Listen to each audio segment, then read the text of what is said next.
Защо светът твърди, че земеделието в Китай е с няколко десетилетия пред това на останалите държави.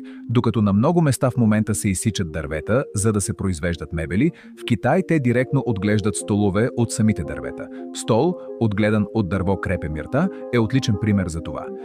Това не е нещо, издялано от дърво, а по-скоро живо растение, което се отглежда от самото си начало в определена форма. За направата на само един единствен стол може да са необходими около 15 години. Въпреки това, то може да издържи тегло от приблизително 500 кг. Всеки стол е напълно уникален. Това не е просто мебел, а истинско произведение на изкуството. Представете си да седите в такъв жив стол, в един летен следобед, обгърнати от лек бриз, потънали в дълбоки мисли. Какво би могло да бъде по-спокойно или по-красиво от това? Използвайки същия метод, те отглеждат пейки, маси и дори беседки, които са напълно вкоренени в земята.